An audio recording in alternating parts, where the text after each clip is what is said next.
Bien-aimés dans le Seigneur, paix et tout bien. Nous sommes au 3e dimanche du temps de Carême.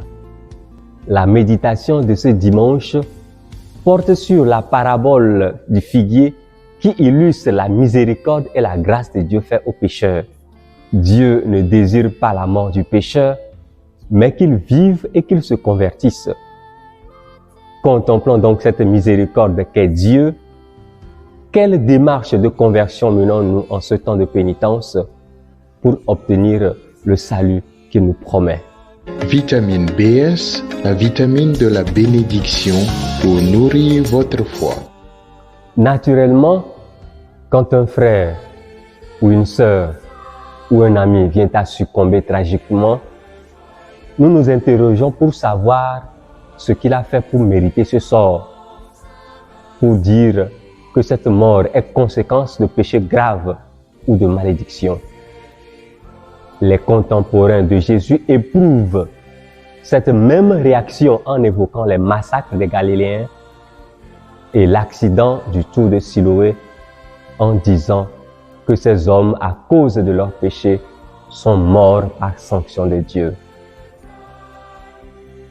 Bien-aimés dans le Seigneur, Jésus les répond: non, je vous le dis, mais si vous ne vous convertissez pas, vous périrez de la même manière.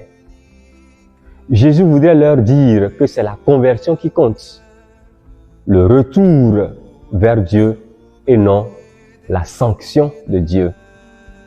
Dieu est miséricorde, Dieu est amour, il est patience. Tout comme ce vigneron, Dieu laisse le temps à l'homme de se convertir et de porter du fruit pour le royaume. Mon frère, ma sœur, ce temps que l'Église nous donne est un temps pour revenir au Seigneur. Se convertir, c'est abandonner sa mauvaise vie et prendre la résolution de vivre pour le Christ et avec le Christ. Se convertir, c'est aussi donner le sourire et partager son pain avec l'autre. Bref, faire le bien et vivre dans le bien comme nous le demande notre Saint-Père, le Pape François, dans son message pour le Carême. Faisons le bien et semons le bien autour de nous. C'est là la conversion. Et il nous faut donc répondre à la miséricorde de Dieu en pensant que Dieu est le premier à nous faire miséricorde.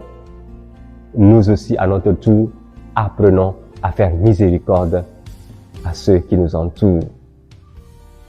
Que ce temps de Carême soit pour vous et pour moi un temps d'une réelle conversion pour vivre à l'image de Dieu.